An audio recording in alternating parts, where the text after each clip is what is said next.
demi keagungan semesta. Selamat datang di kanal seri Kejeniusan Nusantara.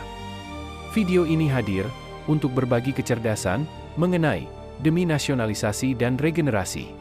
Amok muncul, pemicunya kesenjangan yang dahsyat, melebar tak karuan, terutama kaya miskin. Gini ratio makin menganga, 0,4 I 2023. Akumulasi kapital di tangan kaum kaya, perampasan materi di tangan kaum miskin. Yang kaya makin super kaya, yang miskin jatuh terjerembab makin super miskin, jumlah kaum miskin 62 juta I 2024. Jurang itu kini jelas tidak terbantahkan. Menganga bak terusan Suez dan sepanjang Sungai Nil. Mengerikan bukan? Ya, kini mengisahkan Indonesia seperti mencandra kisah pilu. Rindu mengekal menyebut namanya berulang-ulang. Napasku berhenti, jiwaku sekarat, nasibku buram. Seperti terbang ke waktu antah berantah. Menyampah, taburkan sumpah serapah. Mengetik minyaknya kini tinggal mimpi. Menjilati rempahnya kini tinggal ilusi. Mendapati emas perak uranium nikelnya kini tinggal kenangan. Mendata gula, garam, cengkih, tembakau dan kelapa kini tinggal angka-angka. Mereka hilang bersama pendusta, pengutil dan penggarongnya yang tidak tak bernama. Ada tapi tak pernah dihabisi. Bahkan para perampok kini ngopi leleh di istana. Ini tentu keanehan. Sebab, sebagai negara Pancasila, mestinya keadilan dan kesejahteraan plus kesentosaan itu harus dirasakan oleh seluruh rakyat Indonesia. Sebab sila kedua memiliki misi khusus untuk mewujudkan masyarakat yang adil dan beradab, dengan keadilan hukum bagi seluruh rakyat Indonesia. Sebab, sila kelima berkewajiban mewujudkan keadilan ekonomi bagi seluruh rakyat Indonesia. Seluruh, bukan sebagian. Misi khusus dua sila tersebut, 2 dan 5, sesungguhnya hanya negara dan pemerintah yang bisa melaksanakan secara praktis dan optimal. Tidak bisa dilaksanakan oleh warga negara. Jadi, keadilan hukum dan keadilan ekonomi harus dirasakan manfaatnya oleh seluruh rakyat Indonesia, di mana subjek utama pelaksananya adalah negara dan pemerintah. Misi itu difaktualkan oleh Konstitusi, Pasal 33, dan 6 pasal lainnya yang saling terhubung.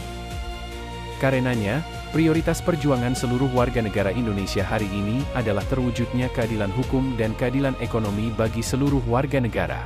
Dan, itu harus kita kerjakan melalui program nasionalisasi dan perampasan aset haram yang dikuasai oligarki. Tapi itu masih kisah dan mimpi. Kisah memang tak selalu kasih. Rakyat miskin menjejernya dan sesal tiada guna. Nusantara, Indonesia dan Atlantis itu nama yang kueja.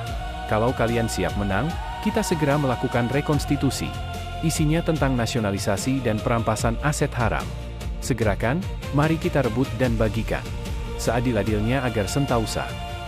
Apa itu nasionalisasi? Itu merupakan sikap dan kesadaran akan tindakan merebut kembali aset-aset strategis milik negara yang telah menjadi milik penjahat akibat perilaku menyimpang dari oknum lama. Prosesnya adalah transformasi aset privat swasta, asing menjadi aset publik, dan di bawah kepemilikan publik dari pemerintah nasional. Nasionalisasi aset strategis ini meliputi industri-industri strategis seperti transportasi, komunikasi, energi, perbankan dan sumber daya alam.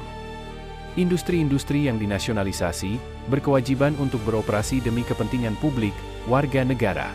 Karena dimiliki negara, pemerintah memiliki tanggung jawab untuk menanggung segalanya. Keuntungannya harus digunakan untuk membiayai program-program sosial dan riset pemerintah, guna membantu menurunkan beban pajak. Nasionalisasi digunakan untuk melindungi dan mengembangkan industri-industri yang dianggap memiliki nilai vital bagi kekuatan kompetitif negara, seperti industri pesawat terbang, galangan kapal, farmasi, alutista, dan pendidikan. Apa itu perampasan aset haram? Itu adalah proses, cara, perbuatan merampas, perebutan, sekaligus penyitaan atas harta kejahatan para penjahat, yang bertujuan untuk mengembalikan kerugian negara, akibat tindak kejahatan tanpa terlebih dahulu menjatuhkan pidana pada pelakunya.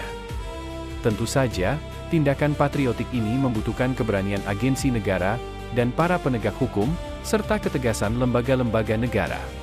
Tentu saja, nasionalisasi dan perampasan aset itu bertujuan mewujudkan cita-cita proklamasi, perealisasian Pancasila sekaligus mimpi bersama, yaitu terbentuknya keadilan dan kesejahteraan bagi semua dan seluruh warga negara.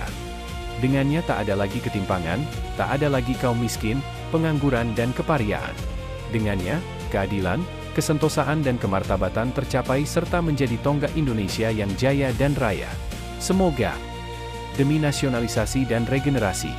Oleh UJ Haryono. Sampai jumpa di episode seri Kejeniusan Nusantara berikutnya. Salam Indonesia.